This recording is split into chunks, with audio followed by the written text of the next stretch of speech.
All right, ladies and gentlemen, welcome to No Final Bell. As you can tell, we're twinning it We're up. twinning. Um, but we're gonna change it up a little bit. Not gonna really talk about Impact. We're gonna be talking about ROH Yep. from Toronto. Yeah. So, with that, there are only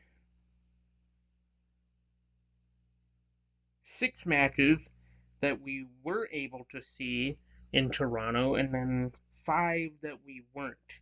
Because, well, for one match was taped in Chicago, and then the other 4 were taped after Collision had aired, and we were not about to stick around. So, without any further ado, the first match was Preston Vance and Dralistico taking on Mark Wheeler and Vikram Prasher, and they beat him. Then we had the Righteous taking on Dark Order, and it was Vincent and Dutch versus John Silver and Alex Reynolds. And the Righteous beat Dark Order with the help of Stu Grayson, and they beat them down after the match. Then Evil Uno comes down with a chair because in the match, Evil Uno had been ejected from ringside because Paul Turner saw him with a chair, thought he had used it, and he was like, "No, no, no, you're out of here." To which Stu Grayson begs Uno to hit him, but Uno doesn't do it. Diamante beats Leela Gray. So yes, this was the match that was taped in Chicago.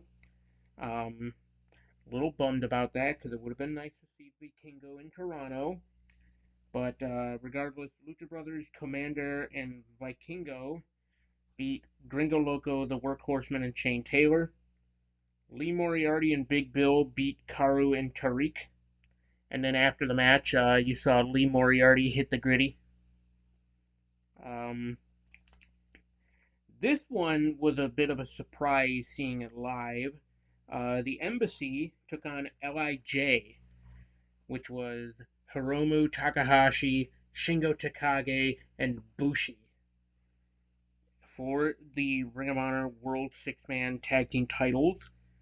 And then we had another nice little shocker for because nothing was announced, by the way, for those Ring of Honor tapings. Like when we went, we were trying to find out what the matches are, like what they have planned for these tapings for Ring of Honor. Nothing was announced. So like the reactions that you're seeing, like if you have Honor Club and you're watching this episode, like all the reactions are very genuine, shocked reactions. Um, so with that, El Desperado took on Willie Mack, and before the bell had even rung, people were chanting, "This is awesome." But El Desperado beats Willie Mack. So then this is all of the stuff that was taped after Collision. We did not see. Roppongi Vice took on the House of Torture, Sho and Yujiro Takahashi. Roppongi Vice is Rocky Romero and Trent Beretta. They beat the House of Torture, but the House of Torture beat down Roppongi Vice after the match, to which Orange Cassidy then comes down to fend off the House of Torture in a 6-man tag team match. Action Andretti, Christopher Daniels, and Darius Martin beat the United Empire. Uh, we had 2 proving ground matches, one for the women's world title, one for the men's world title. Athena took on Casey Spinelli and beat her, and then after the match, did her beatdown. And then this was an interesting one. Claudio Castagnoli took on Chuck Taylor in a proving ground match. Um, Unfortunately, though, for Chuck Taylor, he did not beat Claudio in that proving ground match, so Chuck Taylor will not be getting a world title match in the future. That is all for ROH, and let's get into AEW. AEW Dynamite and Collision. We did watch Rampage, but you're not going to talk about it.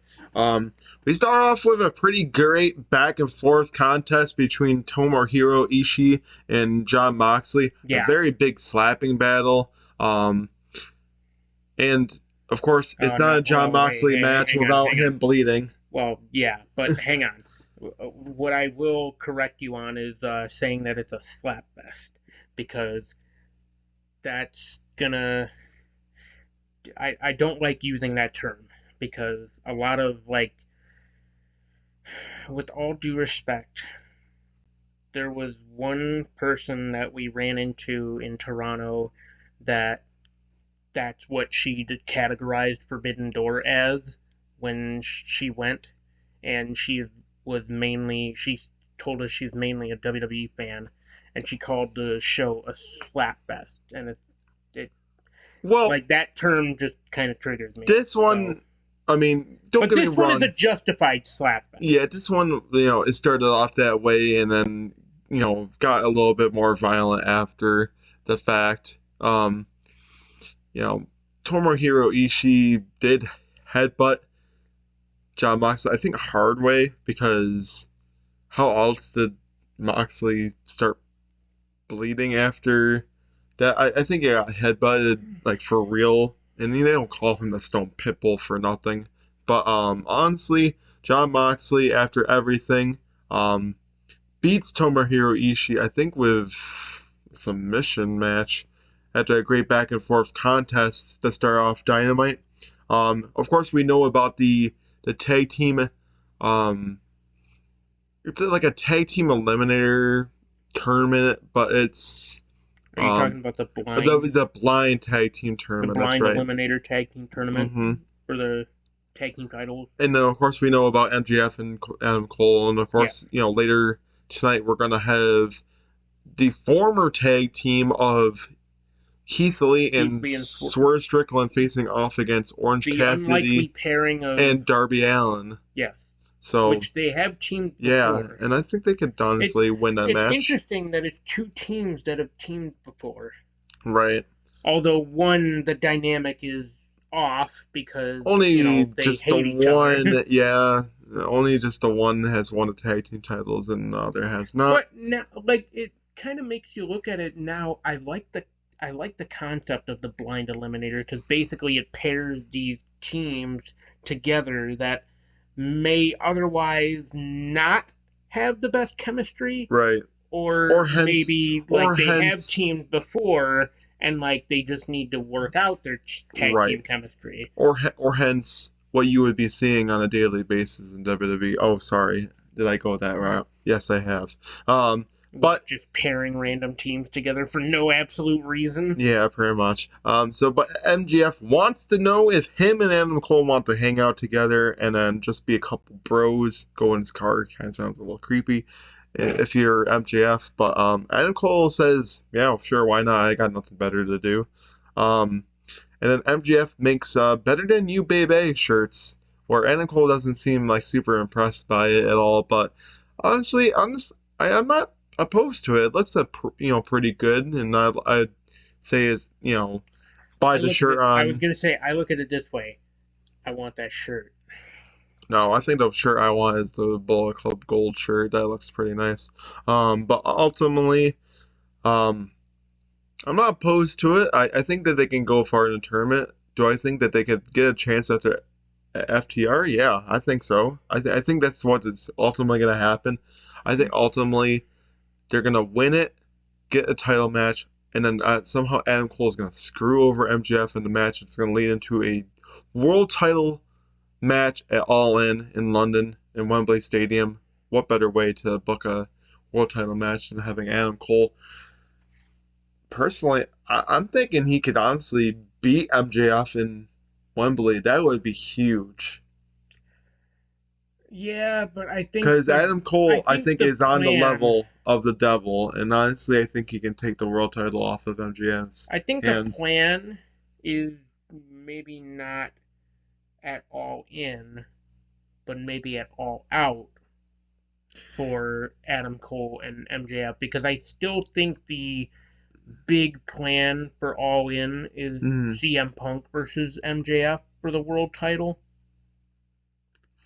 So, Oh, and also I should state in that match between Jon Moxley and Tomohiro Ishii that Eddie Kingston came out and yep, started getting involved, and then BCC and the Elite were, battling and brawling in the match, which actually led to this moment where Eddie Kingston and Jon Moxley kind of had like a shouting match. Renee was like, "Enough, enough! I am sick and tired of this crap. You guys need to figure this out." Thoughts on that one? There's some tensions brewing, yeah. which actually leads to thumbnail for this video and also the title of this video. We have blood and guts. Yep. Boston debut for the first time ever in Boston, Massachusetts. The TD Garden, the legendary TD Garden. Yeah. Boston is a very passionate fan base. They love their wrestling. They love their sports. This is going to be a great venue for such a great event in Blood and Guts. Of course, if we know, it's going to be double-sided, big venue for it. I think they can be able to do it. Well, it's interesting too because I just now remembered Thanksgiving weekend 2022, Boston TD Garden hosted Survivor Series War Games. Now the exact same venue is hosting real War Games. Yes. Personally, nothing personal. It's not an attack at WWE because it's War Games to them. I will say that there's no roof and there's no blood, right? So it's not War Games. I definitely think that Eddie Kingston and Jon Moxley need to settle their tensions, but Blood and Guts is definitely the best way to do it. Do you think it's 5-on-5 or is it 4-on-4? I'm really thinking it's going to be 4-on-4. I think it's going to be 4-on-4 because you can't get Danielson, and especially considering Danielson is out right now. Right. Then again, if it is on 5-on-5, I think that you can get somebody else for the Black Bull Combat Club to be in it. I mean, Takeshita? Takeshita is already in it, and or you got Shooter. I don't know. Well, either way, 4-on-4. It's going to be a great Blood and Guts match in Boston, Massachusetts, TD Garden. It's going to be a great match. You got the Elite and the BCC, I think, to finally end their rivalry once and for all. And what better way to do it in Blood and Guts?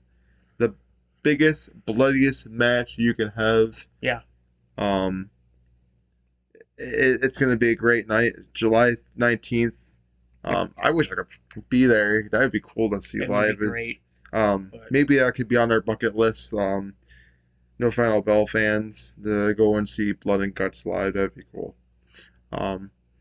So it depends on where it is too. Speaking of Kenny and Ospreay, of course we got to see that match. Probably the greatest AEW wrestling match live in Toronto, Ontario, Canada. We talked about it. I know, unfortunately, that video for Forbidden Door didn't do so well, but if you want to go back and watch it, give that, an upvote, that'd be great. But yes, we talked about Ospreay and Omega being, the best match of the card, the best match of the night, the best overall match in AEW history went down at Forbidden Door between Omega and Ospreay.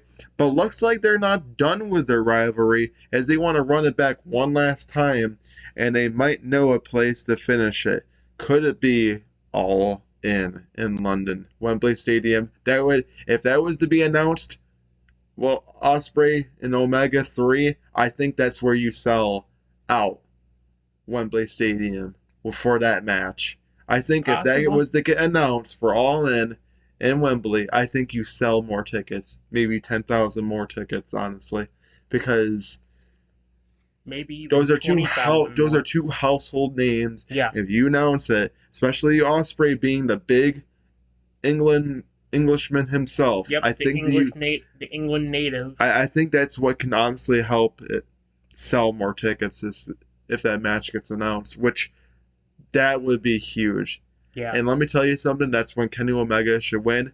personally, I don't know if you put the title on the line or not, but You have to. if you do, what better Well, way? I mean, if you do, it would be a bit of a You know what they should do? transitional phase, Have it but all lights out match. Anything goes. yes.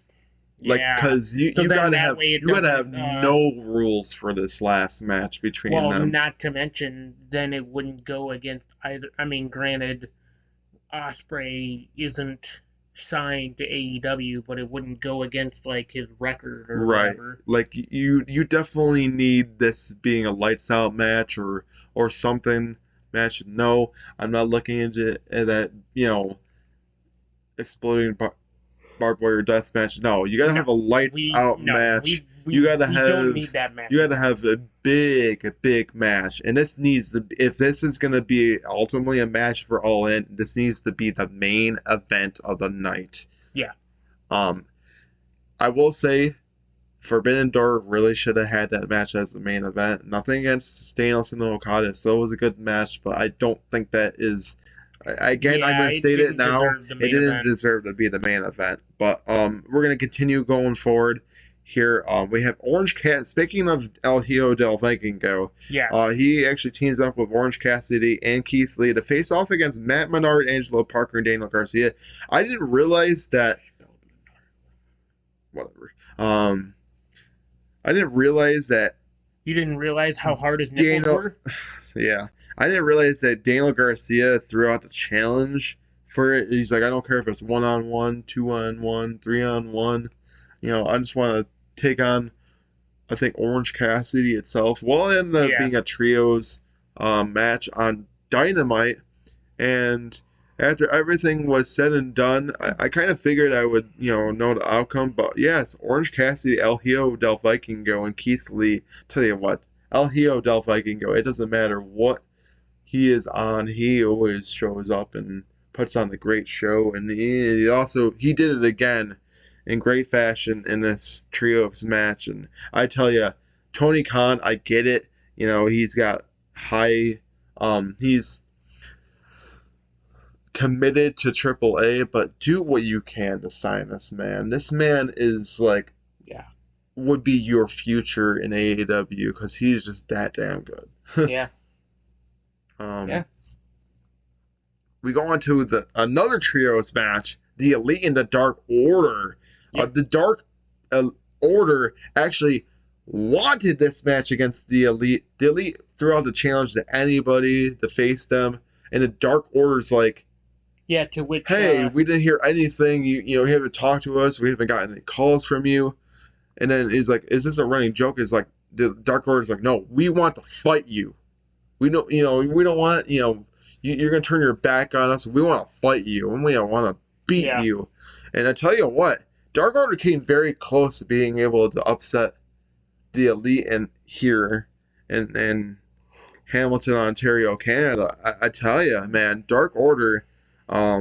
It would be nice if they got utilized a little bit more. I get it, they kind of on ROH and Rampage and other things, but I tell you what, man, Dark Order looked good in this match, and if Tony Khan was to utilize them more, I think that they have a case that they could go after those trios tag team titles. I mean, it's kind of sad because it's a little weird to have like the dynamic be Silver, Reynolds, and Uno, but the trios tag division and anything tag related, what are you kind of doing with the tag division as of late? Because it kind of is like dulled out right now.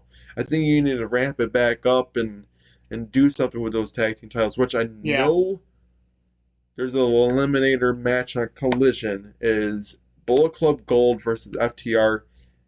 This is where I think personally you're going to have your first challenger first eliminator match actually win and go after those tag team titles. This is going to be your best opportunity to have it happen.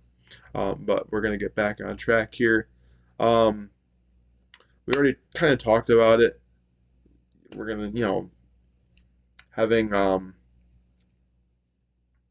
actually, that's what it was. the Elite and Dark Order. It was actually after the match, after that one. I thought it was in the beginning of the night, but it was actually after the Elite Dark Order match. BCC beat down the Elite, and then Eddie comes out to try to even the playing field, but he gets beaten down by the BCC, and then Moxley makes the match July 19th at TD Garden in Boston.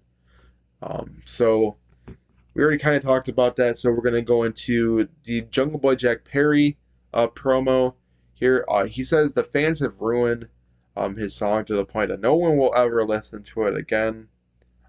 Did he turn on Hook, or did the people turn on him? No, he turned on Hook. I hate to say it. I don't think the people turned on him. He turned on Hook, Yeah. where people were chanting, "You effed up." He has busted his ass for his company and has lost out 2 times for world titles, one being the AEW World Championship and the IWGP World Heavyweight Championship. Well, I hate to say it, Jungle Boy, but you're always kind of...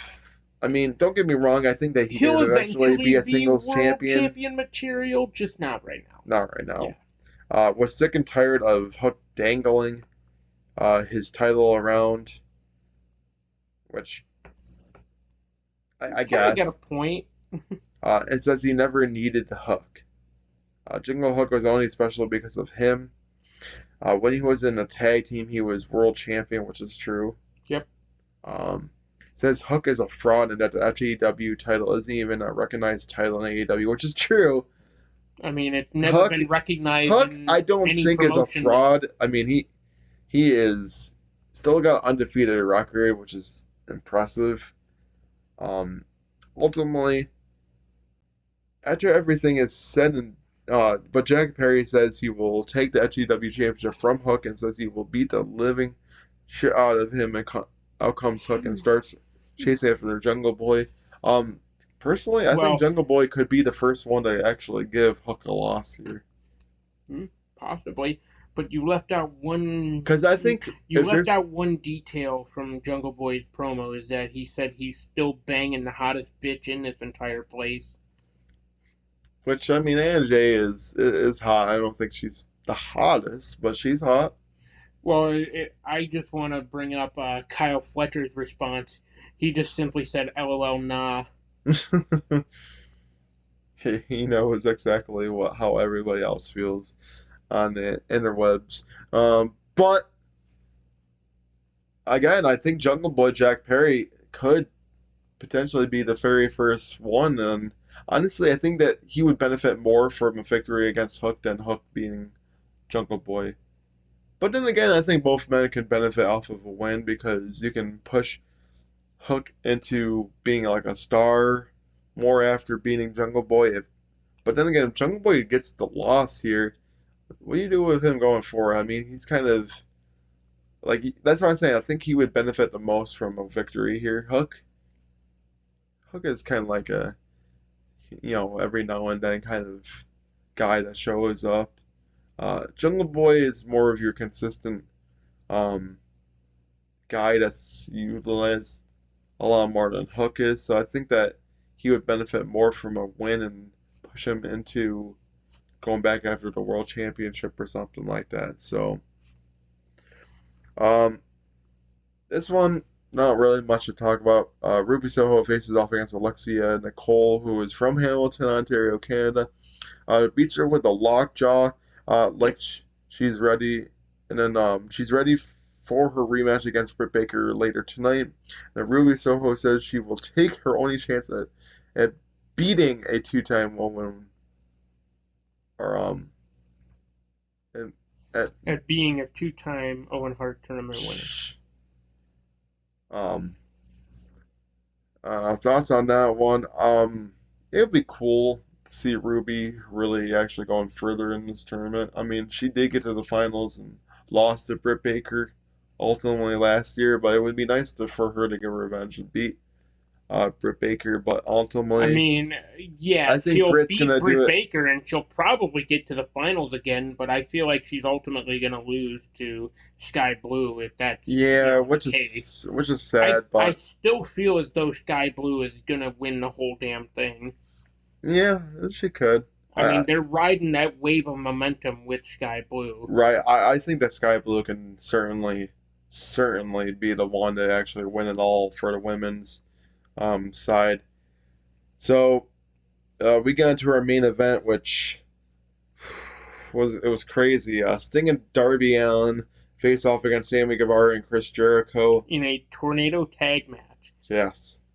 And um, you kind of started off with Chris and Sting having the bat battle there, where ultimately Sting all you could hear during that was hits the crack the of the bat, aluminum of hits the bat. Well, Chris Jericho kind of like lightly taps Sting on the arm, and then Chris and Sting, have hit the bats of the aluminum bats together, and then Sting gets the upper hand where he kind of gets the bat out of Chris's hand.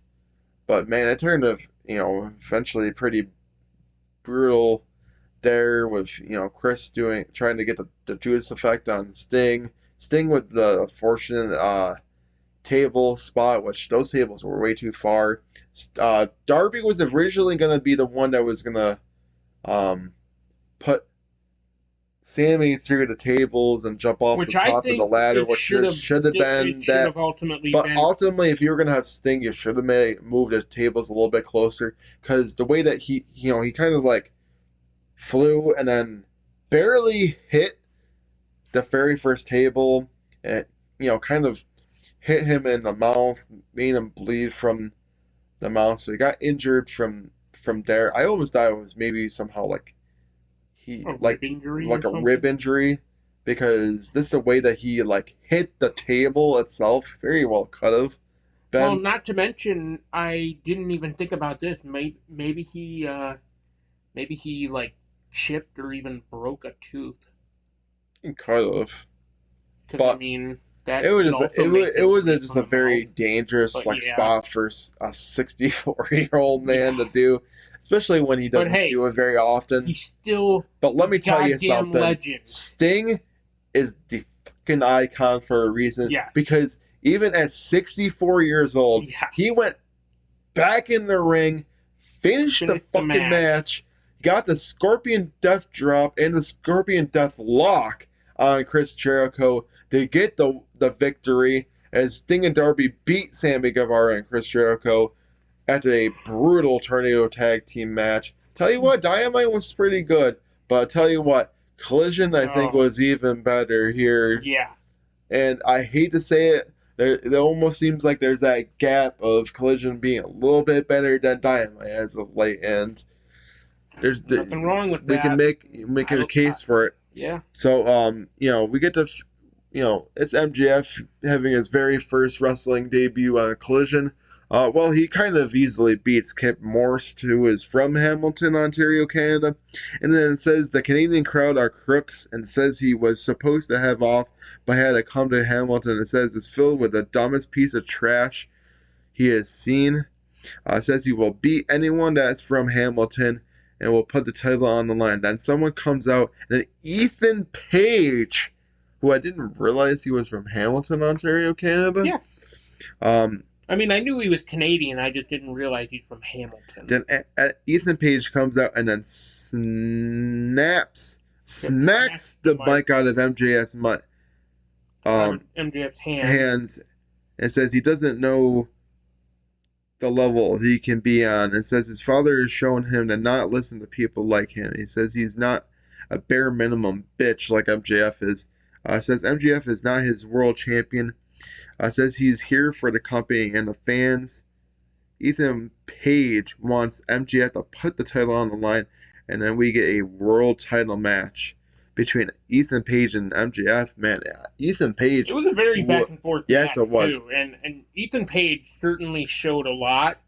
He certainly. I really want to know. I know MJF was throwing out the open challenge, but I really want to know if the whole Ethan Page thing was really planned, or if it was like a big time shoot to show like, hey man, I might not get very many opportunities, but I'm gonna go out here and take a seize of this opportunity and just go out here and kind of whoop your ass in a way, even though he didn't get a win. I tell you what, I think this kind of proved that Ethan Page could be a top guy in AEW. Oh, And absolutely. I hope Tony Khan was watching the match and thinking, holy crap, man, I might have something in Ethan Page. Because tell you what, after a match like that, if I'm the booker, I'd be like, all right, you Make a caught name my for yourself, kid. you caught my attention Yeah. here. You know, Ethan Page has never won a world title before, and honestly, At least not on a main he level. was about this close Yeah. to proving that he could be champion material. He always might have been on the level of the devil, but unfortunately, it was not enough to get the win on MGF.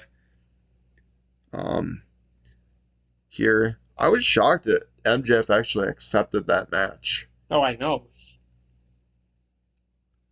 Because it kind of seemed like MJF was not playing like heel MJF there. He was just kind of like, all right, you know He what? kind of just accepted the challenge. Because, yeah, I was going to say, if you really wanted to play into, like, heel MJF, you could have, like, I could see how that could have played out. Like, MJF could have looked at him and be like, you? They said you of all people? And you think you're on the level of the devil? Ethan, buddy, I hate to break it to you, but maybe you should go back and hang out with the Hardy and Isaiah Cassidy, okay? Maybe you could learn a thing or two from them about how to be a world champion, or even just how to act like yourself in general, buddy. You have no right to be in my presence, and quite simply, you're not on the level of the devil. But yeah, we got to our next match as this Powerhouse Hobbs and Dustin Rhodes. And again, Powerhouse Hobbs just keeps on that winning streak as he beats Dustin Rhodes. It's just so sad. Yeah. I mean, Dustin is on his last ride. He's literally in his last year. It would be so nice to see Dustin Rhodes at least win one world title before he hangs up the boots and is done for good. Quite frankly, and I might have said this before, I might not have, but and I mean, I know it would be kind of like, in a way, insulting, but in a way, I feel like it could really help the NWA if Dustin were to join the company and ultimately win the title that his father once held. I mean, it would be Cody cool. has done it. Cody did it. He did it at All In, the inaugural All in Chicago. So, if Cody could finish that story, why couldn't Dustin? Right. I think Dustin Although might do it more in ROH or AEW, but we'll see. But we could also make that argument of why couldn't they finish that story with Cody and WWE? But I will say, Powerhouse Hobbs didn't just do it on his own. He actually had the help of QT Marshall to advance in the Owen Hart tournament. No, I didn't. But so getting on to the next match. There's not really much to talk about. Miro beats Anthony Henry and shows that he is just going to be dominant in his return back to AEW. Can we really even say that Miro is still the Redeemer? No. He's not the Redeemer. I was going to say, he's not a Redeemer. Far past that now with the Redeemer. He's not worrying about any distractions. He's not even God's favorite champion anymore. He's not worrying about any kind of distractions. He's just doing this for himself, and tell you what, it is helping him. He's doing it for himself, and he's doing it for his wife, wherever she is. But yes, we got to our next match as Ricky Starks faces off against Juice Robinson. Ricky! And honestly, this wasn't a terrible match between the two. Ricky Starks yet again does it and beats Juice Robinson. Juice Robinson just can't get the one up on Ricky Starks. But honestly, I'm okay with this. I think Ricky Starks and CM Punk can be in the finals of the Owen Hart tournament. But to advance in the Owen Hart tournament. And then CMFTR and Ricky Starks and Bullet Club Gold don't seem to be done with each other afterwards. Nah, man, the Bang Bang Gang has got a vendetta with CMFT Ricky Starks. Tell you what, I'm all for this, rivalry. If it can lead into possibly like all in or all out, I would be okay with that too. I mean, it is a little, excuse me, it is a little weird though that like ultimately it seems that CM Punk's like first feud back is essentially mainly against like Jay White. Although for Jay White, like you got to look at it through the eyes of Jay White. He's in a big like feud with a major star in CM Punk. Right, true. But At 30 years old, by the way. But ultimately, it could be Jay White and Juice Robinson going after FTR. It could be. There's many different avenues that they can go with this feud. You got Ricky Starks and Juice Robinson and Jay White, and then of course you got, they can do a lot of things right now. But ultimately, I'm okay with this, 8-man tag team thing. I mean, because you're really heating up that rivalry for Collision. Of course, there's no longer going to be TNT Championship open challenges. People have to earn their opportunities to face after TNT champion Luchasaurus, who it's still kind of weird that Christian Cage is holding it. That title like it's his, He's the real champion. Damn it! Even though it's Luchasaurus's championship. But Shawn Spears looks like he wants a title opportunity for the TNT Championship off. I'm all for it. I think that would be, a nice little challenge for Shawn Spears to have. But to Christian's point of you have to earn your opportunity, I don't, and it's nothing against Shawn Spears, I just don't feel that he's quite earned an opportunity just yet. Yeah, I think he can give him a few more wins, and then maybe. I think he can earn himself a TNT Championship spot. But do I think that he can beat Luchasaurus? No. But it would be cool to see him face off against for the TNT Championship. Speaking of championship, television titles. Yeah, TBS Championship on the line between Chris Statlander and Lady Frost. And I tell you what, Chris Statlander again is just so dominant of a champion as she beats Lady Frost to retain the TBS Championship. Of course, we know about Andrade El Idolo and his problems with the House of Black. Yep. Well, they took his mask and he wants it back. When will he get it back, as he is not done with the House of Black quite yet? Personally, I think soon. I think that, Malachi is the next one on this list of people to face off against. And the real question is, when is Andrade going to get some backup? Because, great question. he's got the house, the whole entire House of Black to deal with. Is he going to get some backup to help him out? Here's the thing. I don't think he has to look very far for backup, because he has La Facción Ingobernable.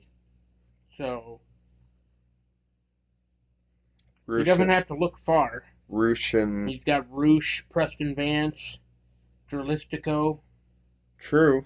I mean, we'll see what happens. I think that's the main trio, but Andrade El Idolo never truly left LFI.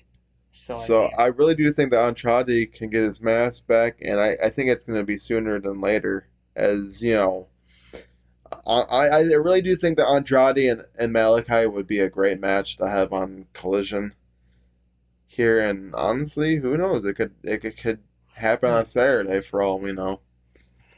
But we got to the main event between Samoa Joe and Roderick Strong, and it was a pretty great match, I'll tell you. But